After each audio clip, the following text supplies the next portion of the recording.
Vector borne disease control program আমরা করি। আমরা এসেছি ব্লক থেকে, আমাদের পোস্টিং টিভি হচ্ছে মুকুন্দবাগ, ঠিক আছে। আর আমরা যে কজন আছি সবাই মুকুন্দবাগ পঞ্চায়েতের আন্ডারে কাজ করি। এই ভিপিডিসি প্রোগ্রামটা আমরাই কন্ট্রোল করি। আর এই সময়টা যেটা চলছে সেটা নিয়েই আমাদের বেশি আরও একটু চিন্তা বা সবাই এটা নিয়েই ভাবছি। গত বছর আমাদের মুর্শিদাবাদ জিয়াগঞ্জ ব্লক, আমরা তো সবাই মুর্শিদাবাদ জিয়াগঞ্জ ব্লকের আন্ডারে, তো গত বছরের রিপোর্টটা আমাদের খুব একটা ভালো নয়, আবার খুব একটা খারাপও নয়। তবে যদি তোমরা একটু সাহায্য করো, তোমাদের কাছে আমরা সাহায্য চাইতে পেরেছি, আশা করবো তোমরা একটু সাহায্য করবে। সবাই করবে তো? একটু সাহায্য করবে, তাহলে কি হবে, তোমরা ভালো থাকবে, তোমার বাড়ির সবাই ভালো থাকবে, আশেপাশে প্রতিবেশীরাও আমরা ভালো থাকবে। তো গত বছরের রিপোর্টটা একটু আমরা বলি।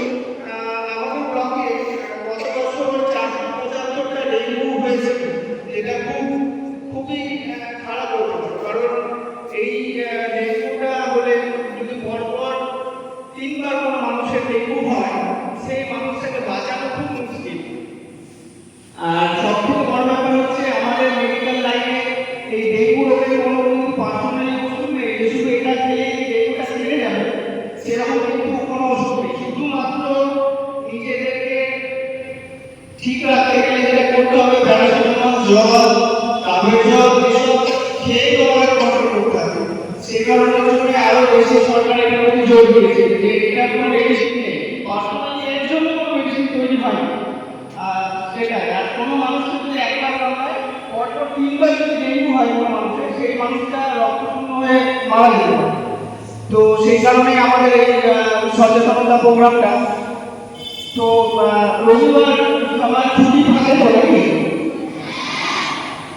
তো রবিবারে তোমাদের কাছে একটা হেল্প চাইবো, শুধু তোমার নিজেদের বাড়ি বা যে যেখানেই থাকো তার আশেপাশটা যদি জঙ্গল থাকে, নিজেরা করার দরকার নেই। আমি একটা জিনিস বলবো যে নিজেরা হঠাৎ করে জঙ্গল কাটতে লাগলে সেটা করার দরকার নেই।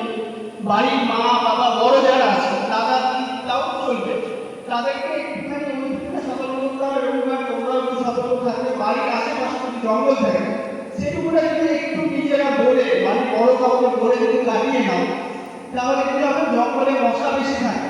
তো জঙ্গলটা যদি আমরা কেটে দিই তাহলে মশাটা হওয়ার জায়গা থাকে না। আর আরেকটা জিনিস হচ্ছে, দেখবে আমরা অনেক চায়ের দোকান দেখেছো, তারপর অনেক আমরা যেমন চিপস বিস্কুট এটা ওটা খাই তো, হ্যাঁ সকালে খাই তো। তো ওই চিপস বিস্কুট এটা ওটা খেয়ে আমরা কি করি, প্যাকেটটা ফেলে দিই, জায়গা মতো কিন্তু এক জায়গাতে রাখি না, যে এখানে আছে সেখানে সাইডে ফেলে দিচ্ছি। এটা হচ্ছে বেশিরভাগ, তোমরা করো কিনা আমি জানি না, তবে চাইবো যে কোনো একটা জায়গায় যদি সেটা ডিসপোজ করার ব্যবস্থা থাকে, তবে আমাদের পঞ্চায়েতে নিয়ে কথা হচ্ছে ডাস্টবিনের জন্য, যদি ওনারা অ্যালোটমেন্ট করেন তাহলে তো খুবই ভালো কাজ করা যায়। ওনাদের সঙ্গে কথা হচ্ছে, ওনারা করবে।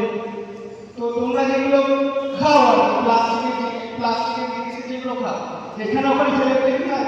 এখন বৃষ্টির ওয়েদার, বর্ষাকাল চলছে, তো বর্ষাকালে বৃষ্টি হলে ওই প্লাস্টিকের প্যাকেটটা জল জ্বলবে।